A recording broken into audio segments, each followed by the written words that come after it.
Good morning, students. Today we are going to discuss on a topic stress management. बेटा it's a very important topic from the exam point of view. जैसे कि हम लोग सब जानते हैं कि आजकल हर इंडिविजुअल जो है, हर पर्सन, चाहे वो किसी भी एज का हो, हर पर्सन जो है वो स्ट्रेसफुल लाइफ सर्वाइव कर रहा होता है।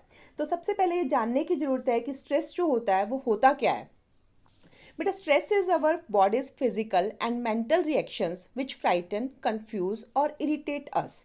इसका मतलब क्या है कि जो स्ट्रेस है वो एक रिएक्शन है जो हमारी बॉडी के ऊपर फिजिकल फॉर्म में दिखता है। फिजिकल फॉर्म का मतलब है कि वो हमें कोई ना कोई जो है वो प्रॉब्लम क्रिएट करता है हमारी बॉडी के ऊपर स्ट्रेस डालता है। हमारी बॉडी जो है उससे बहुत सारी प्रॉब्लम सफ़र करती है। जैसे फॉर एग्जांपल किसी को आजकल हम सुनते हैं कि बीपी बहुत हाई रहता है, ब्लड प्रेशर बहुत हाई रहता है। हम सुनते हैं किसी को हार्ट अटैक आ गया। तो that are the some of the causes of stress.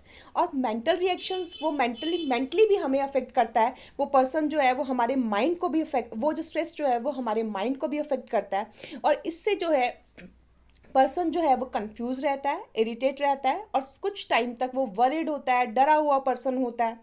तो स्ट्रेस जो है वो एक किस्म का एक रिएक्शन है जो हमारी फिजिकल और मेंटल बॉडी को अफेक्ट करता है।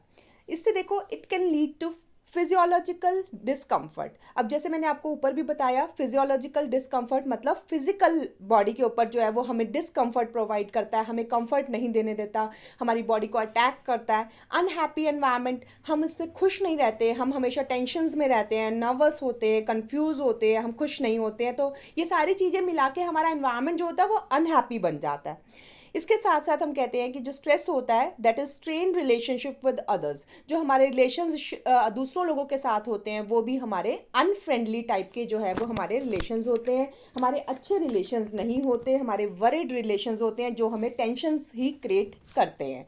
तो बेसिकली स्ट्रेस का मतलब क्या हुआ, एक स्ट्रेस एक रिएक्शन है जो हमारी फिजिकल और मेंटल बॉडी को अफेक्ट करता है। इससे पर्सन खुश नहीं रहता है, इसमें पर्सन जो है वो नर्वस फील करता है और एक अनहैप्पी सा एनवायरनमेंट उसके चारों तरफ हो जाता है और इससे हमारे रिलेशनशिप भी अच्छे नहीं रहते हैं।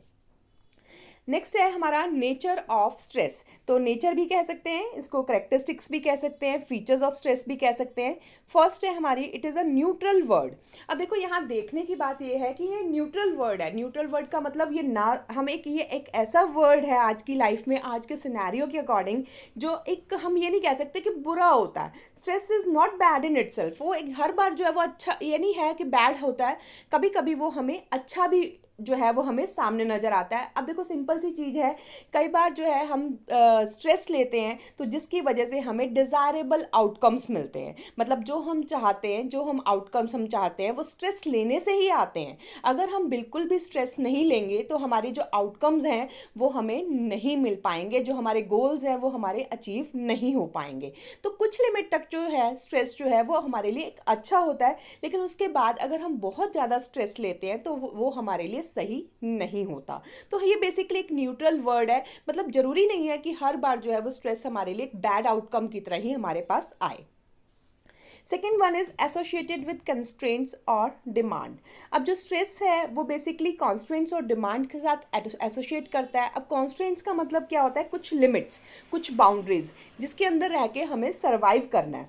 अब जैसे फॉर एग्जांपल मान लो अगर एक पर्सन है, पर्सन कुछ खरीदना चाहता है, ठीक है, उसके पास जो है खरीदने के लिए पैसे नहीं है, मतलब he doesn't have the necessary cash.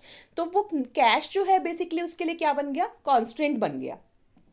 अब देखो कैश नहीं है, पैसा नहीं है, तो वो अपनी जो है डिमांड को अपने जो है वो नहीं खरीद सकता। अब नहीं खरीदेगा तो उससे क्या होगा, वो पर्सन स्ट्रेस में रह जाएगा। कुछ खरीदना चाहता है लेकिन खरीद नहीं पा रहा। तो खरीद क्यों नहीं पा रहा, क्योंकि जो कॉन्स्टेंट है वो हमें रोक रहा है। कॉन्स्टेंट क्या था, cash. Cash sufficient cash, insufficient cash था, हमारे पास कैश नहीं था। तो basically it is a constant. अब कॉन्स्टेंट की वजह से क्या हुआ, हमें जो है वो स्ट्रेस होना शुरू हो गया। अब जो स्ट्रेस है वो डिमांड से भी रिलेटेड है। डिमांड से कैसे रिलेटेड है, कोई डिमांड अगर हमारी पूरी नहीं होगी, जैसे मान लो एक पर्सन जो है वो मूवी देखना चाहता है बट वो जा नहीं पा रहा, रीज़न वाई, उसको कोई ऑफिशियल वर्क का प्रेशर आया हुआ है, तो उस वजह से जो है वो अपना मूवी उसकी कैंसिल हो गई, मूवी वो नहीं जा पा रहा। अब ये डिमांड क्रिएट हो रही है लेकिन वो लॉस ऑफ समथिंग डिजायर्ड, मतलब अगर कुछ वो नहीं पा रहा, जो वो चाहता है वो नहीं ले पा रहा है, तो वो भी हमें एक स्ट्रेसफुल लाइफ देता है। नेक्स्ट है आपका conditions for potential stress to become actual stress. अब देखो दो कंडीशंस होती हैं बेसिकली कि वो पूरी होनी जरूरी है, जिसको हम ये कह सकते हैं कि पोटेंशियल स्ट्रेस से हमारा एक्चुअल स्ट्रेस बन जाता है। These conditions are uncertainty over the outcome and outcome must be important. तो स्ट्रेस जो है वो बेसिकली हम कहते हैं कि ये दो आउटकम्स होंगी तो ही हम जो है वो हमें एक्चुअल स्ट्रेस में कन्वर्ट करेगी। These are uncertainty over the outcome and outcome must be important. Next है हमारा डिफ्रेंशिएटेड फ्रॉम नर्वस टेंशन। अब ये जो स्ट्रेस होता है बेसिकली नर्वस टेंशन से डिफरेंट होता है। डिफरेंट क्या होता है? Nervous tension may be a result of stress, वो रिजल्ट हो सकता है स्ट्रेस का, लेकिन something different. These two words are different. Nervous tension may be a result of stress, क्योंकि स्ट्रेस जो है वो बेसिकली हमारा सबकॉन्शियस एक्शन है, जबकि हम बात करते हैं नर्वस टेंशन की, that is a conscious action. Next है हमारा नॉट सिंपली एंग्जाइटी। अब जो देखो स्ट्रेस है बेसिकली वो हम ये नहीं कहते कि स्ट्रेस जो है वो एंग्जाइटी होता है। स्ट्रेस, हाँ, stress is accompanied by anxiety, लेकिन हम ये नहीं कह सकते that these are the both the similar. ये एंग्जाइटी जो है, वरीडनेस जो है वो स्ट्रेस के साथ मिलती है, लेकिन these two words are not having the same meaning. Anxiety is a psychological and emotional, whereas stress operates in the physiological sphere. तो ये थी बात हमारी नेचर ऑफ स्ट्रेस की। नेक्स्ट है हमारा सोर्सेज ऑफ स्ट्रेस, कि स्ट्रेस हमें होता किस वजह से है। तो देयर आर वेरियस स्ट्रेसर्स। अब सोर्सेज कह लो या स्ट्रेसर्स कह लो, दोनों एक ही बात है। अब देखो इसमें कई सारे हमने स्ट्रेसर्स जो हैं वो यहाँ पे लिखे हैं। दैट इज फर्स्ट है हमारा एक्स्ट्रा ऑर्गेनाइजेशनल स्ट्रेसर्स, नेक्स्ट है हमारा ऑर्गेनाइजेशनल स्ट्रेसर्स, नेक्स्ट है इसके बाद third one is group related stressors. First one is extra organisational stressors. अब देखो एक्स्ट्रा ऑर्गेनाइजेशनल स्ट्रेसर्स का मतलब क्या है? जो ऑर्गेनाइजेशन से बाहर है, मतलब ऑर्गेनाइजेशन से भी एक्स्ट्रा है, ऑर्गेनाइजेशन से रिलेटेड नहीं है, या फिर हम ये भी कह सकते हैं कि हमारे एनवायरनमेंट हमें जो है वो ये स्ट्रेस दे रहा है। अब इसमें देखो क्या क्या हो सकते हैं। फर्स्ट है हमारा पॉलिटिकल एनवायरनमेंट हमें दे सकता है स्ट्रेस जो है, टेक्नोलॉजिकल एनवायरनमेंट हमें स्ट्रेस दे सकता है, इसके साथ साथ हमें या फिर इकोनॉमिक एनवायरनमेंट हमें स्ट्रेस दे सकता है। अब देखो पॉलिटिकल फैक्टर्स कौन कौन से हो सकते हैं। जैसे मान लो किसी पॉलिटिकल कंट्री के अंदर किसी पॉलिटिकल इंस्टेबिलिटी है, ठीक है, जैसे अभी आजकल हमारी ये रशिया और यूक्रेन के अंदर वॉर चल रही है, इससे सारी कंट्रीज़ के अंदर प्रेशर बना हुआ है, सारी कंट्रीज़ जो हैं वो स्ट्रेस में रह रही हैं। फिर है हमारा टेक्नोलॉजिकल कुछ फैक्टर्स होते हैं जिनकी वजह से एक पर्सन जो है, एक कंट्रीज़ जो हैं वो स्ट्रेस के अंदर फील करती है। अब जैसे मान लो हर जगह टेक्नोलॉजिकल डेवलपमेंट हो रही है, ठीक है, हाँ, नई इनोवेशंस आ रही हैं, तो एक चैलेंज देती है एम्प्लॉय की स्किल्स और एक्सपीरियंस को। एम्प्लॉय हमेशा जो है वो टेंशन में रहता है, वरिड में रहता है कि कंप्यूटर्स आ गए, ऑटोमेशन हो गई, टेक्नोलॉजिकल इनोवेशंस आ गई, तो ये जो है वो थ्रेट बन जाती हैं, ये जो है वो एक टेंशन बन जाती हैं एम्प्लॉयज़ के लिए कि कल को कहीं हमें निकाल तो नहीं दिया जाएगा। अगर जितनी जितनी टेक्नोलॉजिकल एडवांसमेंट आ गई तो हमें कंपनी निकाल तो नहीं देगी। तो ये भी एक स्ट्रेस का कारण हो सकता है। इकोनॉमिकल फैक्टर्स हमें पता है कि इकोनॉमी जो है वो इंस्टेबिलिटी है। कभी अगर मान लो जो इकोनॉमी जो है वो डाउन जा रही है, जैसे हमने देखा कोविड के टाइम पे इकोनॉमी डाउन हो गई, तो उस टाइम मोस्ट ऑफ द जो फैमिलीज थी वो सारी इकोनॉमिक प्रेशर के अंदर जा रही थी। इकोनॉमिक प्रेशर कह लो या स्ट्रेस कह लो, that is both the same thing. वो सेम थिंग जो है वो एक ही पोजिशन में वो जा रही थी। नेक्स्ट है आपका ऑर्गेनाइजेशनल स्ट्रेसर्स। अब देखो ये तो हमने जो ऊपर पढ़ा वो था हमारे एक्स्ट्रा ऑर्गेनाइजेशन, मतलब ऑर्गेनाइजेशन से बाहर। अब हम पढ़ रहे हैं ऑर्गेनाइजेशनल स्ट्रेसर्स की, ऐसे स्ट्रेसर्स जो ऑर्गेनाइजेशन हमें दे रही है, ठीक है। इसमें जो है वो दो हो सकते हैं, जॉब रिलेटेड फैक्टर्स और role related factors. Job related factors का मतलब है जॉब रिलेटेड फैक्टर्स जो हमारी जॉब से रिलेटेड हैं, एक इंडिविजुअल की जॉब से जो है, ऐसे फैक्टर्स जो इंडिविजुअल की जॉब से रिलेटेड है। तो कई सब फैक्टर्स हो सकते हैं, जैसे मान लो हमारी जॉब बोरिंग है, हमें पसंद नहीं है, ठीक है, हमारी जो ड्यूटीज़ और रिस्पॉन्सिबिलिटीज़ हैं वो हमें पता नहीं कैसे पूरी करनी है। ड्यूटीज़ एंड रिस्पॉन्सिबिलिटीज़ कौन सी? जो जॉब से इन्वॉल्व है, जॉब में इन्वॉल्व है। कोई ऐसी वर्किंग कंडीशंस हैं जो अनडिज़ायरेबल है, हमें पसंद नहीं है, ठीक है, इस वजह से जो है हमें कोई स्ट्रेस हो सकता है। कोई हमें लगता है कि हमारी जो जॉब है वो अनसिक्योर्ड है, ठीक है, बहुत ज़्यादा वर्क ओवरलोड है। तो इससे ये सारे क्या रीजंस हैं जो जॉब से रिलेटेड है। तो ये सारे रीजंस जो हैं वो हमें स्ट्रेस में बेसिकली हमें पहुंचा देते हैं।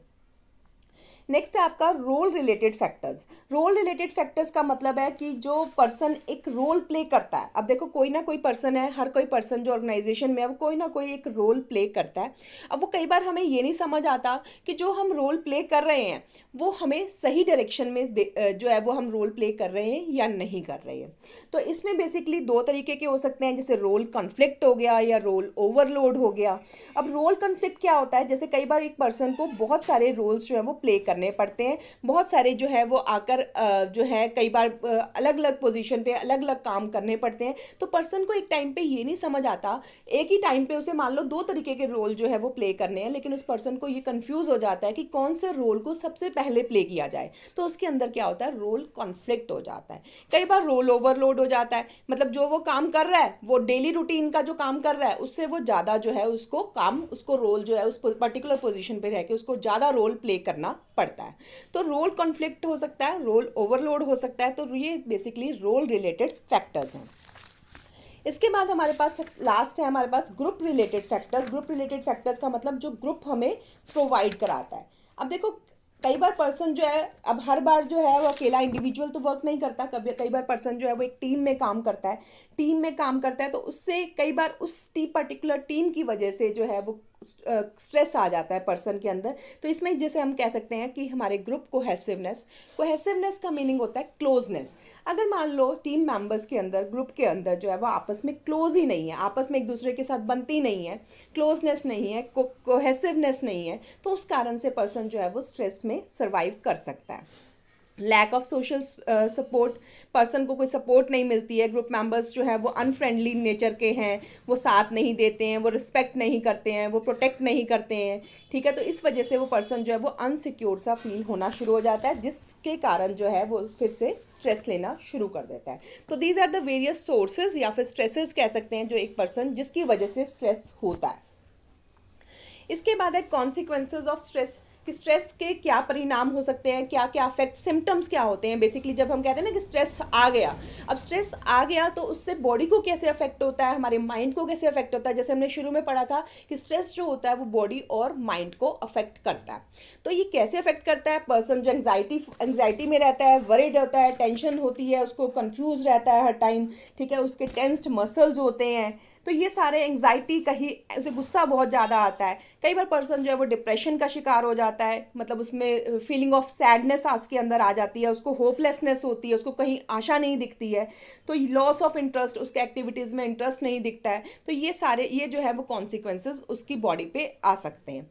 इसके साथ साथ हम कहते हैं कि जॉब डिससेटिस्फाई, वो पर्सन जो है वो अपने धीरे धीरे जब उसकी बॉडी के ऊपर स्ट्रेस आना शुरू हो जाता है, उसकी बॉडी की जो है वो सही तरीके से काम नहीं करती, तो वो पर्सन जो है वो अपनी जॉब से भी डिससेटिस्फाई होना शुरू हो जाता है। उसे जॉब पसंद नहीं आती है, जॉब से उसका मन नहीं लगता, क्योंकि वो ऑलरेडी इतना ज़्यादा स्ट्रेसफुल लाइफ जो है वो देख रहा होता है। अब देखो कोई पर्सन है वो जॉब से डिससेटिस्फाई हो गया तो उससे क्या होगा, उसकी एब्सेंटिज्म पे भी अफेक्ट पड़ेगा। वो बहुत ज़्यादा जो है वो अपनी जॉब से एब्सेंट रहना शुरू हो जाएगा, वो जॉब पे कम आएगा। इसके साथ साथ एक टाइम वो भी आएगा कि वो एक पर्टिकुलर कंपनी को छोड़कर चला जाएगा, या फिर हम कह सकते हैं कि टर्नओवर जो है वो बढ़ जाएगी। अब देखो एक पर्सन जो है उसका मन नहीं लग रहा अगर ऑर्गेनाइजेशन में, तो ऑब्वियसली सी बात है कि वो या तो एब्सेंट हो जाएगा या फिर धीरे धीरे जो है वो कंपनी को छोड़ के चला जाएगा। फिर है reduction in productivity no doubt. अब देखो एक पर्सन सही फील नहीं कर रहा, वो डिप्रेसिव है, उसकी बॉडी थकी थकी सी है, पेनफुल है, तो इससे क्या होगा, इसका सारा इफेक्ट जो है वो हमारी एक कंपनी की प्रोडक्टिविटी पे पड़ेगा। प्रोडक्टिविटी जो है वो धीरे धीरे वो डाउन होती जाएगी। इसके साथ साथ पर्सन जो है कुछ मेडिकल कॉन्सिक्वेंसेज भी फेस करेगा। जैसे हमने स्टार्टिंग में कहा था कि उसका हाई बीपी भी हो सकता है, उसे कोई थायराइड की प्रॉब्लम हो सकती है, उसका अस्थमा की प्रॉब्लम हो सकती है, उसे कोई हार्ट अटैक की प्रॉब्लम हो सकती है, उसे ऐसी प्रॉब्लम हो सकती है कि जैसे वो अंडर ईटिंग हो, ओवर ईटिंग करना शुरू कर दे, उसके स्लीपलेसनेस हो सकता है कि रात को उसको नींद ना आए प्रॉपर। तो ये बेसिकली जो है वो मेडिकल कॉन्सिक्वेंसेस भी बनती हैं। इसके बाद हमारे पास है नेक्स्ट स्ट्रेटेजीज फॉर स्ट्रेस। तो इसमें हम ये कहते हैं कि बेसिकली हमने अभी तक जो बात की वो ये की कि स्ट्रेस क्या होता है, उसे कैसे जो है उसके स्ट्रेसेस क्या होते हैं, क्या रीजंस हो सकते हैं स्ट्रेस जिसकी वजह से एक पर्सन को स्ट्रेस झेलना पड़ता है। अब हम नेक्स्ट लास्ट और इम्पॉर्टेंट टॉपिक है हमारा इसके अंदर सब topic, that how to manage stress, कि अब ये स्ट्रेस हो गया तो उसको मैनेज कैसे करना है। तो बेसिकली जो है स्ट्रेस मैनेजमेंट के लिए हमारे पास कुछ टेक्निक्स हैं। First one is knowledge about the stress. तो सबसे पहले जो पर्सन को है वो नॉलेज होनी चाहिए कि स्ट्रेस होता क्या है और स्ट्रेस लेने से हमारी बॉडी के ऊपर क्या अफेक्ट पड़ता है। अगर एक पर्सन को इस चीज़ की नॉलेज होगी तो धीरे धीरे ऑटोमेटिकली वो अपने स्ट्रेस को रिड्यूस कर पाएगा, एज़ कम्पेयर टू वो पर्सन कि जिसे नॉलेज नहीं है, जिसे पता नहीं है कि उसका वो स्ट्रेस लेने से उसकी बॉडी पे इम्पैक्ट पड़ रहा है। तो उससे सबसे पहली बात यह है कि उसे अपने स्ट्रेस के बारे में नॉलेज होनी चाहिए। इसके बाद सेकंड है हमारा फिजियोलॉजिकल फिटनेस। अब देखो यहाँ पे हमारे पास कुछ फिजिकल एक्सरसाइजेज हैं जो हमारी बॉडी को जो है वो रिलैक्स करती हैं। जैसे फॉर एग्जांपल एरोबिक्स हो गया, वॉकिंग हो गया, जॉगिंग हो गया, स्विमिंग हो गई, बाइसिकल राइड करना हो गया, ठीक है, कुछ प्ले करना हो गया जिस तरह अपना फुटबॉल हो गई, टेनिस हो गया। तो ये सारा एक्टिविटीज़ करने से बॉडी जो है वो रिलैक्स फील करती है, एक स्ट्रेस फ्री जो है वो फ्री करती है। नेक्स्ट है हमारा टाइम मैनेजमेंट।